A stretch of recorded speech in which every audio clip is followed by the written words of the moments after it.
오늘 우리 옆에 성도님 축복하셨으면 좋겠습니다. 잘 오셨습니다. 네. 오늘 말씀의 제목은 부르심에 합당한 삶의 도전을 시작하라 라는 제목으로 함께 말씀 나누고자 합니다. 구원이란 말, 구원받았다 하잖아요. 이 구원이란 말이 건져냈다라는 거예요. 건져내어 부르셨다. 우리가 구원받았다라는 것이 어떤 의미일까요? 다른 것이 아니라 로마서 8장에 기록된 대로 이렇게 말하죠. 죄와 사망의 법 아래 있던 우리가 어떻게 벗어날 수 있습니까? 어떤 세상의 지식과 사람의 성공으로도 결코 벗어날 수 없는 죄와 사망의 법 안에서 우리를 어디서요? 생명의 성령의 법 아래로, 사망에서 생명으로, 무소하는 종으로 살아야 되는데 하나님을 아빠 아버지라 부를 수 있는 하나님의 자녀로 우리를 부르셨다. 이게 뭐예요? 구원입니다. 부르심이죠. 그래서 하나님이 우리의 삶에 허락하신 이 구원의 축복, 그렇지, 내가 하나님 모르고 눈에 보이는 게 전부인 줄 알고 죄와 사망의 법 아래서 멸망할 수밖에 없는 우리 인생을 하나님이 사랑하셔서 그리스도의 복음을 통하여 건져내사 생명의 성령의 법 아래 있는 하나님의 자녀로 부르셨구나. 이것이 우리의 참된 감사의 제목이 되기를 하나님 원하시는 것입니다.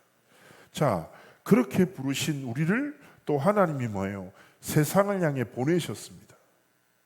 그래서 우리가 말씀 속에서 분명한 정체성을 항상 가지고 계셔야 돼요. 뭐예요? 하나님이 죄와 사망의 법에서 건져내시고 또 그 은혜로 인해서 이 시대 속에 있는 많은 사람들에게 이 사랑 전하라고 우리 현장에 보내셨던 사실을, 자, 그 정체성을 딱 가지고 오늘 하나님의 말씀 우리가 한번 깊이 봅시다. 에베소서 4장 1절에 이렇게 말합니다. 그러므로 주 안에서 갇힌 내가, 전 이 표현이 너무 멋있는 것 같아요. 에베소서는 옥중서신이에요. 바울이 쉽게 얘기하면 감옥에서 쓴 편지란 말이에요. 근데 뭐라고 합니까? 주 안에서 갇힌. 성도님들은 기억하셔야 돼요. 내가 어떤 상황 속에 있어도 뭐요? 나는 하나님의 은혜와 사랑 안에 있다. 하나님이 모든 순간 함께 하신다. 갇혔건 풀렸건 춥건 배고프건 배부르건 어떤 상황 속에 있어도 우리 뭐예요? 하나님의 완전한 은혜와 사랑 속에 있는 하나님 자녀다. 그래서 바울의 표현이 얼마나 멋있습니까? 나는 주 안에서 갇혔다. 나는 그리스도 안에 있다. 이 정체성을 고백합니다. 그러면서 내가 뭐예요? 너희를 권하노니 너희가 부르심을 입은 부름에 합당하게 행하여 라고 고백합니다. 자, 제가 말씀드렸잖아요. 하나님이 우리를 부르셨어요. 그 부르심을 통해서 우리에게 허락된 것이 무엇입니까? 새로운 정체성이 허락됐어요. 우리의 정체성이 무엇입니까? 말씀드린 대로 우리는 하나님의 자녀입니다. 그리고 이 시대에 하나님의 사랑과 생명을 전할 전도자입니다. 세상의 길이 아니라 하나님이 원하시는 길을 걸어갈 그리스도의 제자로 하나님이 우리를 부르신 것이죠. 그리고 이 땅에 복음을 남길 렘넌트로 또 하나님이 저마다 중직자와 영적 정체성을 통해서 우리를 부르신 거예요. 그렇다면 우리의 삶의 선택과 중요한 방향과 도전이 정체성의 부르심에 합당한 삶과 길을 걸어가야 되지 않겠습니까? 이번에 추석 연휴 너무 잘 보내셨죠, 다들? 저희는 뭐 이렇게 가족 모임을 했다가 저희 가족끼리, 저희 아들과 와이프랑 같이 독립기념관을 갔어요. 천안에 가는 길에. 그때 엄청 더워가지고 힘들었는데 독립기념관 오랜만에 갔더니 많이 바뀌었더란 말이에요. 근데 제가 그 독립기념관에서 되게 인상적이었던 게 뭐냐면, 잘 아시는 대로 을사늑약이 있었잖아요. 우리나라의 외교권을 빼앗는 말도 안 되는 일이 있었고, 그 일을 이렇게 주도했던 을사오적들 막 그래픽으로 나왔는데 진짜 못되게 생겼더라고, 애들이. 근데 어쨌든 그 속에서 어떻게 보면 그런 나라의 위기와 그다음에 분명히 대한제국의 대신들이라면 나라와 민족을 위해서 선택해야 되는데 이 사람은 뭐예요? 아무 관심 없어. 나라가 어떻게 되건 오직 자신의 일신과 자신의 이익을 위해서 뭐예요? 역사 속에 남는 가장 극악무도한 선택을 하잖아요. 나라를 팔아서 자신을 살리는. 근데 그 속에 민영환을 비롯해서 자결하고 생명을 걸고 일의 부당함을 세계에 알리기 위해서 생명 건 사람들이 있더라고요. 근데 대개 그 사람들의 이름, 이 사람이 어떤 일을 했고 자신의 정체성에 맞게끔 행동하기 위해서 생명까지 걸어. 그러면서 우리가 어떤 사람은 이렇게 부르짖는 거예요. 우리가 죽어도 우리나라를, 이 민족의 정체성을 우리 후대들에게 전해야 되지 않냐? 예? 살고자 하면 죽고 죽고자 하면 살 것이다. 막 이렇게 고백도 하고 막 하는데 너무 감동이 되는 거예요. 아, 그렇지. 우리나라에 이 뼈아픈 역사가 있었지. 근데 많은 사람들이 생명 걸고 우리의 정체성을 빼앗기지 않았잖아요. 그러다가 갑자기 그 제가 좀 좋아하는 뮤지컬 중에 영웅이라는, 안중근 의사의 영웅이라는 노래 중에 장부가라는 노래가 있어요. 장부가. 그 중에 제가 제일 좋아하는 대목이 어떤 가사냐면 이런 내용이에요. 장부가 세상에 태어나 큰 뜻을 품었으니 죽어도 그 뜻을 잊지 말자. 하늘에 대고 맹세보다인데 그 노래 나오는데 혼자 엄청 감동받고. 근데 이건 좀 확장되잖아요. 아, 그래, 내가 하나님의 나라를 위해서 뜻을 품고 내 인생을 걸었지. 그것부터 여러 가지 정체성이 떠오른단 말이에요. 자, 중요한 건 뭐예요? 큰 위기 때 정체성에 맞게끔 도전하는 사람이 있고 위기를 따라 선택하는 사람들이 있어요. 그렇죠? 기억하셔야 됩니다. 영적 위기와 재앙 시대 속에 하나님이 우리를 부르시고 우리에게 절대로 빼앗길 수 없는 영적 정체성을 주셨다니까요. 그래서 뭔가 대단한 걸 해야 됐다 이게 아니라니까요. 뭔가 어마어마한 일을 하자 이 말이 아니에요. 우리에게 주어진 삶을 뭐요? 하나님의 부르심에 합당한 자로 삶의 도전을 시작하라는 거예요. 그렇죠? 그래서 가장 첫 번째 뭐예요? 우리의 가장 근본적인 인생, 하나님의 자녀다. 자녀답게 살아라는 거예요. 그렇죠? 마태복음 6장에 기도에 대한 가르침이 있어요. 그러면서 이렇게 말합니다. 이방인들은 의식주가 전부지. 무엇을 입을까 먹을까 마실까를 기도하는 것은 그거는 이방인들이 하는 거야. 어떻게 보면 부모들 잘 보세요. 부모가 없는 고아들은요 항상 뭘 걱정해요? 무엇을 먹지? 내가 어디서 자지? 난 내일 무엇을 먹지? 항상 고민한다니까. 왜냐? 보호자가 없으니까. 근데 하나님 얘기하시는 거예요. 야, 내가 네 아버지다. 내가 네 필요를 모르겠냐? 필요를 따라 살지 마라. 정체성에 맞게끔 하나님의 나라와 의를 위해 살아. 그럼 내가 전부 다 더해줄게. 근데 우리의 삶에 끝없이 뭘 만납니까? 필요를 만나잖아요. 필요한 게 많잖아요. 그러다 보니까 나도 모르게 필요에 매여 하나님의 나라와 의를 상실한 채 살아가는 거예요. 그래서 우리의 삶에 뭔가 대단한 것이 아니라 하나님, 내가 하나님의 자녀로 올바른 삶을 지켜나가도록 내게 힘을 주십시오. 그래서 하나님의 자녀가 붙잡아야 될 건 뭡니까?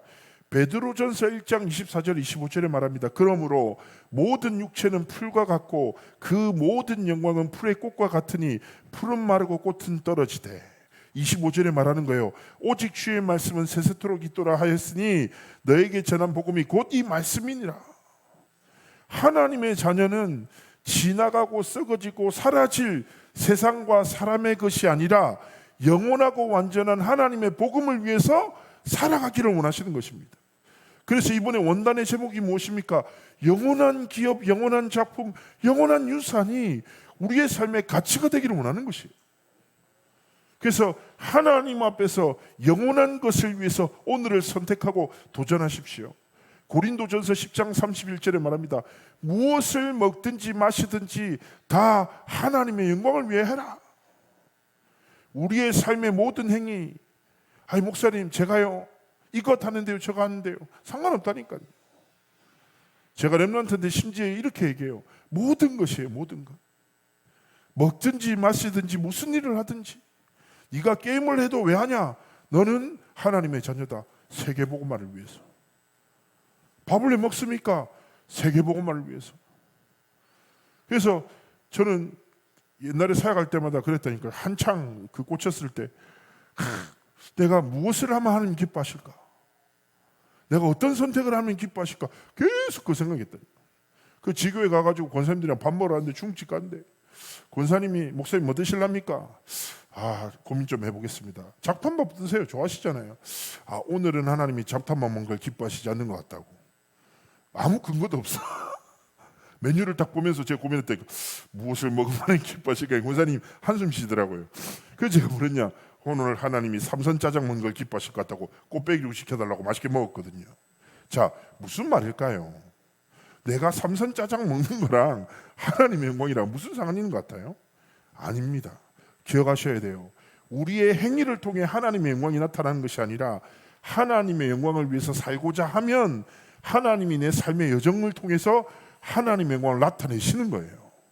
그래서 하나님의 자녀란 정체성을 딱 가지고 영원한 것을 향하여 작은 선택부터 믿음으로 바꾸시기를 주의 이름으로 축복합니다. 오늘 점심 왜 먹습니까? 하나님의 영광을 위하여. 그렇죠? 모든 삶행이 내일 일하러 가잖아요. 내가 일하는 거랑 하나님의 영광이랑 무슨 상관이야? 속지 말라니까. 세상에 수많은 사람이 있지만 하나님이 진짜 원하신 사람이 너무 귀해요. 난 하나님 자녀다. 그래서 나는 오늘 생존을 위해서 일하지 않고 하나님의 영광을 위해서 오늘을 살아간다. 그래서 우리의 가장 익숙하고 사소하고 반복되는 일 속에서 하나님의 은혜와 사랑을 깨닫고 누리며 하나님의 능력을 나타내기를 원하시는 것입니다. 자, 그러면서 기억해야 됩니다. 그렇기 때문에 두 번째 뭐예요? 정체성답게 읽어요. 남은 자답게 생각하고 순례자답게 선택하고 정복자답게 삶의 도전을 시작하시기를 축복합니다. 무슨 말이에요? 남은 자가 뭐예요? 복음 가진 사람이에요. 복음 가진 사람. 난 복음 가졌다니까. 가진 사람은 뭐예요? 여유로워요. 그 사람이 무엇을 가진 것 따라서 삶의 여유로움이 달라진다니까. 우리는 하나님의 사랑을 입은 하나님의 자녀라. 그 사랑으로 뭐예요? 세상도 사랑하고. 그렇죠? 하나님이 우리를 용서하셨잖아요. 좀 사람도 용서하고 이해하고 배려하고. 두 번째 무엇입니까? 순례자는 무엇입니까? 선택이 뭐예요? 순례자는 이 땅에 소망을 두지 않아요. 영원한 하나님의 나라에 소망을 두고 선택하는 거예요. 하나님 앞에서 그렇구나. 하나님이 원하시는 게 뭘까? 조금만 고민하면서 뭐예요? 순례자답게 이 땅의 소망이 아니라 영원한 것을 바라보며 하나님 앞에서 믿음에 도전하는 거예요. 정복자 무엇입니까? 다른 거 없어요. 현장 인생마다 흑암의 망대 요새 왕국이 있다니까. 그렇죠? 정복자는 뭐예요? 가는 곳마다 만나는 모든 사람에게 역사하는 사단의 망대를 무너뜨리는 영적 싸움하는 거예요. 어떻게 합니까? 내 안에 그리스도의 빛이 충만하면 가는 곳에 어둠은 물러가요. 제가 늘 말씀드리잖아요. 집이 어둡고 깜깜해. 어떻게 하면 어둠을 물러낼 수 있습니까? 어둠아 나가! 정신문제잖아요. 간단해요. 커튼을 열어버리는 순간 혹은 버튼을 누르는 순간 빛과 어둠은 공존치 못하고 어둠은 그 즉시 사라집니다. 자, 이것이 상식이잖아요. 하나님이 영적인 원리를 우리가 살아가는 삶의 상식 속에 담아두셨어요. 빛과 어둠은 공존할 수 없다. 내 안에 뭐예요? 생명의 빛 대신 그리스도께서 주인 되신다. 내가 가는 곳에 만나는 사람들에게 역사하는 사단의 망대는 이미 무너졌다. 승리를 선포하면서 뭐예요? 살리는 싸움 시작하면 하나님 뜻을 이루시는 것입니다. 그렇기 때문에 우리의 단 한 번뿐인 인생, 일생이라고 하잖아요. 저는요, 하고 싶은 것도 많고 가고 싶은 것도 많아요. 근데 시간도 없고 몸도 안 하고 점점 몸이 원래 무겁긴 했지만 예? 힘들어. 보세요. 우리가 목숨이 한 10개씩 있으면 이것저것 해보지 않겠습니까? 예? 이것도 해보고 저것도 해보고 할 건데 안타깝게 인생이 목숨이 하나라. 그렇죠? 모세는 이렇게 표현했잖아요. 세월이 살과 같이 흐른다. 화살처럼 휙 지나간다 이거죠. 아마 우리 귀한 장로님 권사님들 공감하시겠죠. 야, 어제 안 그래도 류광수 목사님 이제 목회자 메시지 하시다가 열무국수가 너무 맛있어가지고 기억을 했는데 그 국수집에 간 지가 20년이 지났다고. 시간이 너무 빠르게 흔들어 그렇게 표현하시더라고요. 맞는 것 같아요. 우리의 인생이 뭐예요? 단 한 번의 뿌리 빨리 흘러간다니까. 그런데 중요한 건 뭐예요? 흘러가는 시간인데 에베소서 히브리서 2장 1절처럼 우리가 들은 것에 유념하지 않으면 흘러 떠내려갈 수 있다니까요. 헬라 문화 속에서 시간이 두 가지 개념이에요. 흐르는 시간이 있고 건져내는 시간이 있다 이거예요. 근데 진짜 나의 것은 뭐냐? 흐르는 시간 속에서 건져내는 시간이 나의 시간이 된다는 건데 이 시간이 무엇일까요? 다른 것이 아니에요. 우리가 하나님께 드리는 시간. 그렇죠? 그래서 굉장히 중요한 게 우리의 한 번뿐인 삶이 사람과 세상이 보기에 어따다가 아니라 뭐예요? 하나님이 보시기에. 그렇죠? 하나님이 보시기에 올바르고 가치 있는 삶과 길을 걸어가기를 원하시는 거예요. 그래서 로마서 14장 7절 8절 말씀처럼 우리가 살아도 주를 위해 살고 죽어도 주를 위해 죽나니 우리가 사나 죽으나 주의 것이로다. 아멘. 하나님의 것으로 하나님의 기쁨과 하나님의 영광을 위해서 우리의 삶이 온전히 드려지기를 원하시는 것입니다. 그래서 기억하세요. 정체성을 빼앗기지 마시기를 주의 이름으로 축복합니다. 세상의 기준과 사람의 시선에서 나를 찾지 말고 하나님이 이미 내게 주신 영적 정체성, 하나님의 자녀, 남은 자요, 순례자요, 정복자로 하나님이 우리를 부르셨다는 딱 사실을 알고 부르심에 합당하게 행하고 하나님의 뜻을 따라 살고 하나님이 가장 기뻐하시는 것을 향하여 삶의 도전을 시작하시기를 주의 이름으로 축복합니다. 그러면서 이 정체성을 붙잡고 4장 2절에 뭐라고 합니까? 모든 겸손과 온유로 하고 오래 참음으로 사랑 가운데 서로를 용납해라. 자, 우리가 정체성을 붙잡고 가는 여정 속에서 수많은 사람들을 만나게 됩니다. 근데 세상에서 제일 마음대로 안 되는 게 누구예요? 사람이잖아요. 그렇잖아요. 우리가 좀 왜 힘들어요? 사람 때문에 힘들잖아요. 마음대로 참 되면 좋은데 사람이 마음대로 안 되죠. 그리고 이상한 사람 많아요, 적어요? 엄청 많아요. 질량의 보존의 법칙처럼 모든 사람들이 모여있는 곳에는 이상한 애들이 하나씩 있다니까. 신기하지 않습니까? 우리는 삶을 살아가다 보면 많은 관계 때문에 힘들어해요. 그런데 우리는 하나님의 자녀 아닙니까? 먼저 고백해야 돼요. 어떤 고백입니까? 모든 만남은 하나님이 주신 만남의 축복이다. 기억하셔야 돼요.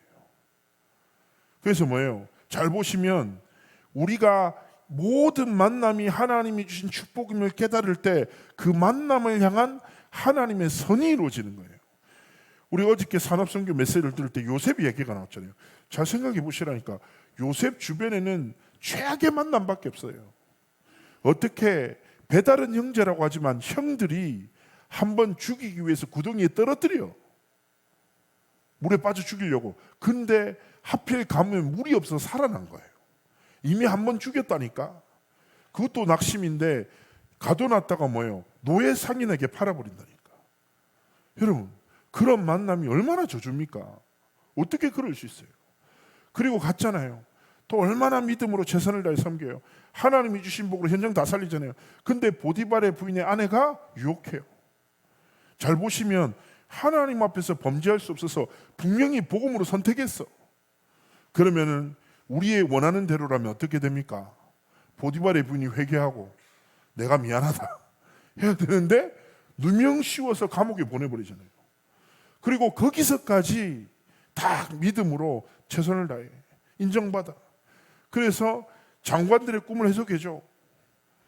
그리고 큰 위기 속에서 건져내잖아요. 그런데 어떻게 합니까? 분명히 요셉이 하도 답답하니까 나를 잊지 마십시오 해요. 그런데 잊어요. 몇 년 동안? 8년 동안. 그 정도로 사람한테 배신됐으면 저 같았으면 감옥에서 내를 괴롭혔던 사람들 이름 다 벽에 새겨놓고 스스로 목숨을 끊었을 것 같아요. 진짜 화나니까. 어떻게 내 인생을 이따일까? 어떻게 이런 만남밖에 없지? 그런데 중요한 건 뭐예요?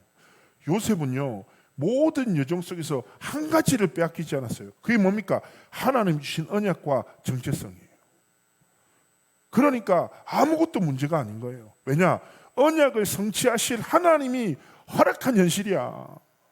그 언약을 성취하실 하나님이 허락하신 만남이야. 하나님은 반드시 하나님의 선을 주시는 거예요. 그래서 우리는 만남 속에서 좀 속지 말고, 예? 나한테 이익을 주는 사람 고맙지, 계속 피해를 주는 사람 얼마나 답답해요. 저한테도 이제 너무 좋은 사람도 많지만 좀 영적으로 정신적으로 많이 힘든 분들이 카톡을 많이 보냅니다. DM도 보내고. 항상 답해줘야 돼요. 살려야 되니까. 근데 중요한 것은 뭐예요? 오늘 하나님이 말씀하시는 거예요. 어떤 얘기를 합니까? 모든 겸손과, 우리 네 가지 태도를 말하는 거죠. 그리고 온유함과 오래 참음과 용납함, 이 네 단어. 이게 우리가 관계성 속에 항상 기억하셔야 돼요. 겸손이라는 것이 자기를 낮추는 마음이 아니에요. 하나님의 크심을 아는 믿음이에요. 하나님이 모든 것 되심을 안다는 마음으로 자신을 하나님의 뜻대로 살고자 하는 영적인 태도예요. 자, 그렇죠. 우리는요, 사람 앞에서 자신을 낮추는 것이 아니라 하나님 앞에서 내가 누군지를 분명히 알아야 돼요. 그게 뭐예요? 우리의 삶의 겸손이에요.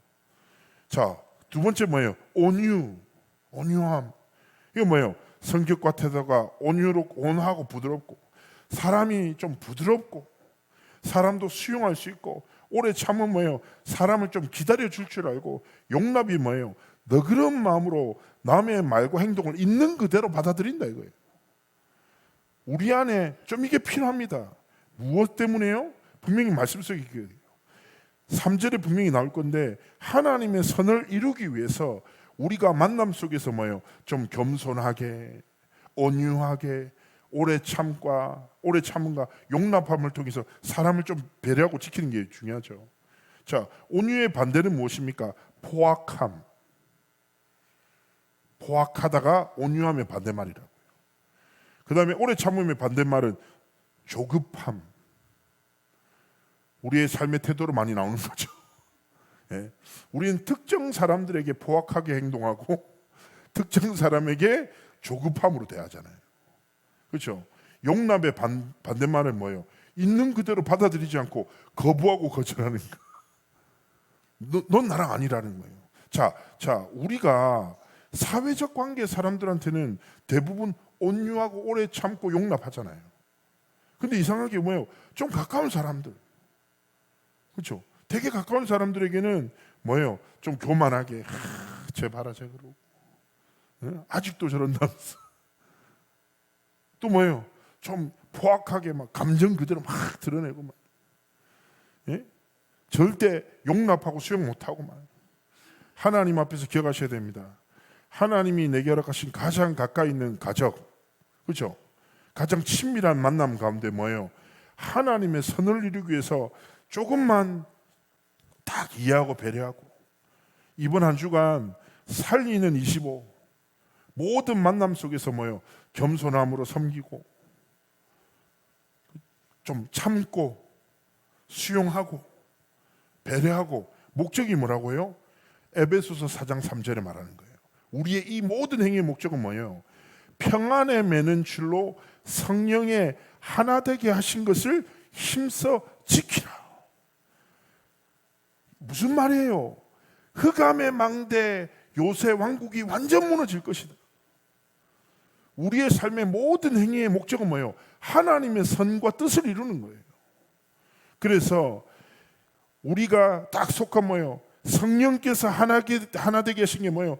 다락방 전도운동, 하나님의 교회, 하나님이 주신 가정, 후대 안에 모든 사단의 망대 요새 왕국이 무너지도록 하나님 앞에서 진짜 하나님이 주신 복음의 능력으로 사람을 이해하고 배려하고 겸손함과 온유함으로 뭐예요? 지켜나가기를 원하시는 것입니다. 그래서 이번 한 주간 하나님 앞에서 기억하세요. 사람이 잘못했었을 때 잘못했다고 하면 낙심하거든요. 그렇죠? 잘못했었을 때 위로를 주면 치유돼요.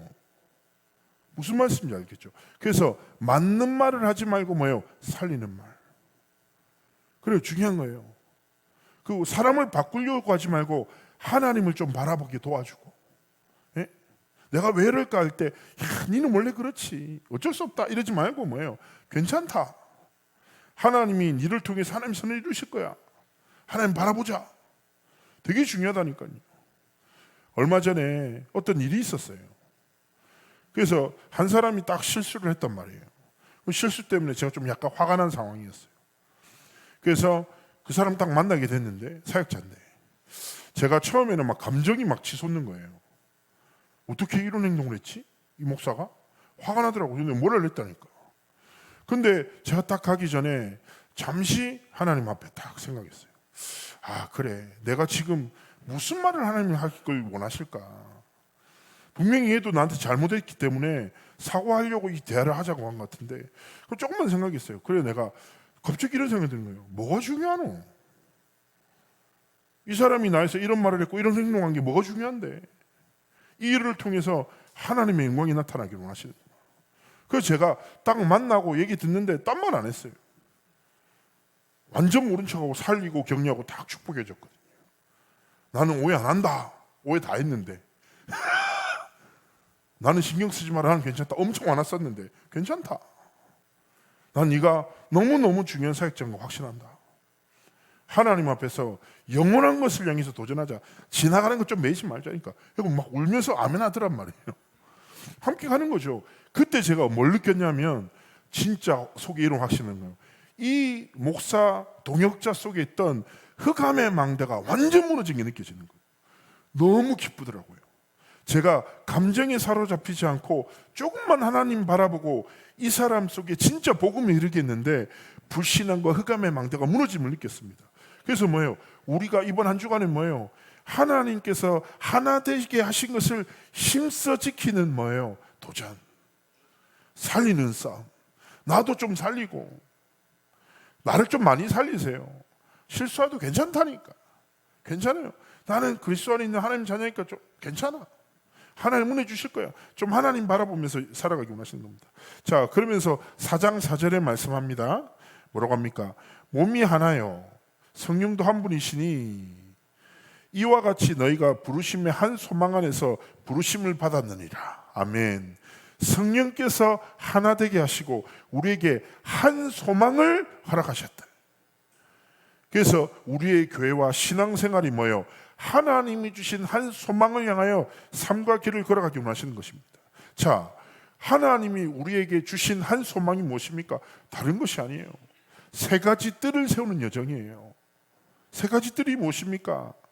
237 치유 서밋, 이방인의 뜰, 기도의 뜰, 아이들의 뜻인데 아주 쉽게 얘기하면 현장에 복음을 전하는 전도운동, 237의 모든 나라와 5천 모든 종족에게 하나님의 복음을 전하는 선교운동, 다음 세대에 이 언약을 전달하는 렘넌트 운동에 우리의 삶의 소망을 두고 함께 부르심에 합당한 자로 길을 걸어가기를 원하시는 것입니다.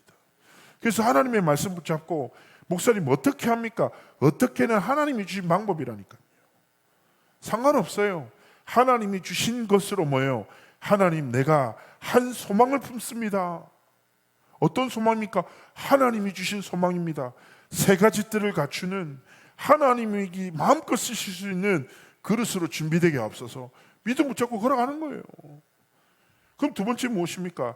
우리가 문화를 지켜야 돼요. 어떤 문화입니까? 먼저 시대 이전에 금토일의 문화부터 바꿔야 되는 거예요. 금요일 저녁은 무엇입니까? 아, 내가 어디에 있든지 하나님의 것으로 나를 치유해야 되겠구나. 기억하셔야 돼요. 내가 치유됩니까? 치유 안 돼요. 하나님의 은혜가 아니면 할 수 없다니까요. 제 사역하다 보면 아, 얘 어떻게 하지? 이런 생각 드는 애 있다니까요.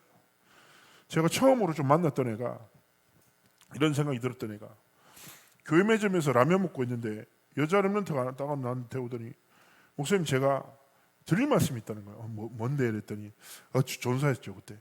전사님 제가 레즈비언이라는 거예요. 제가 처음 만났거든요. 너무 당황했어요. 그래서 막 손이 떨리더란 말이에요. 근데 당황하니까 손 감추고 근데 사역자들은 어떤 문제를만 당황하면 안 돼. 웃으면서 그랬어? 그랬구나. 이거 뭐 자기 울면서 자기 얘기를 하는 거예요. 제가요 기도하고 흑암도 꽂고 있는데 이상하게 자기는 남자는 너무 꼴보기 싫고 여자만 보면 가슴이 뛴다는 거예요. 그래서 아무한테도 말 못하고 너무 힘들다는 거예요. 그래서 제가 그 얘기를 듣고 이렇게 얘기했죠. 그래, 내가 성경을 믿고 아는데 네 삶의 문제는 어떻게 보면 동성애라는 문제도 문제겠지만 더 중요한 건 하나님과의 관계야. 동성애 문제를 해결하기 위해서 삶을 살아가면 안 돼. 정말 하나님과의 관계를 회복하고 그리스도가 주인 되시면 하나님 뜻을 이루실 거예요. 딱 그 생각하고 제가 그 친구 딱 사역할 때 그때 제가 청소년 안에 뿌리 내려진 동성애물을 엄청 많이 만났죠. 많은 그 친구들한테 복음도 전하고 했는데 그러다가 이 친구가 계속 제가 뭐 했냐면 딴 거 없어. 예배 속에 있으면 하나님이 너를 온전케 하시는 거예요. 그래서 제가 이를 예배 문화로 계속 끌었어요. 근데 얘가 금요철 예배를 계속 오더란 말이에요. 금요철 예배 때가 처음 올 때는 합심 기도가 20-30분이에요. 대부분 20-30분 동안 많은 렘넌트들은 깊은 숙면 속으로 들어가거든요. 솔직히 교회에서 잠은 좋아요, 안 좋아요? 되게 잠이 달거든요. 우리가 예배 시간에 20분만 졸아도 근본적 피로가 사라지잖아요. 전 제일 부끄러웠던 게 부산에서 찬양 인도할 때 노트북을 켜놓고 우리 목사님 메시지 듣다가 잠들었어. 근데 나도 모르게 엔터키에다가 손가락 하나만 얹고 잠든 거예요. 렘넌트도 막 웃고 난리 났지. 딱 폈더니 페이지가 한 200페이지가 넘어가 있더란 말이에요. 10분 동안 계속 이렇게 잤다니까. 그때 되게 부끄러웠지만 되게 피곤이 풀리더란 말이에요. 뭐 그럴 수 있지. 잔단 말이에요. 근데 얘가 예배 오면서 뭐예요? 얘의 금요일 날 저녁의 문화가 바뀌는 거예요. 예배 속에서 기도의 소리를 듣던 아이가 그 소리에 맞춰서 자기가 기도를 하기 시작한 거예요. 예배를 회복하고 보고만 있으니까 하나님이 치유하시는 거예요. 그러다가 갑자기 저한테 얘기했다니까. 전사님, 왜 기타 치는 오빠가 멋있어 보인다는 거예요. 내가 그래 기타 일로 와봐라. 너 날 믿냐? 하니까 전사님 믿나? 나도 널 믿는다. 네가 지금 해야 될 사역이 있다는 거예요. 뭔데요? 그랬더니 쟤랑 사귀라. 무슨 말이냐는 거예요. 이유는 묻지 말고 하나님의 중요한 시간표에 너를 쓰신다, 사귀라. 둘이 사귀었어. 에? 그리고 역시 다른 남자랑 결혼을 하더라고요. 결혼했거든요 지금. 하나님이 중요하게 쓰임받게 하셨죠. 자, 중요한 건 뭐라고요?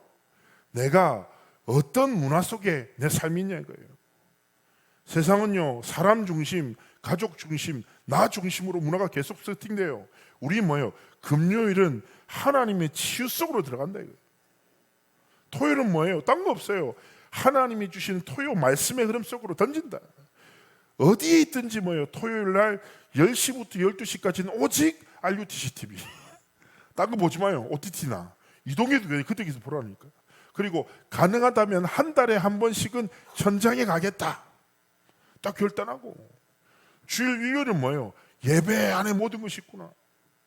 정말 예배에 집중하고 하나님 앞에 도전하기를 원하신 겁니다. 그것 가지고 우리가 결국 뭐합니까?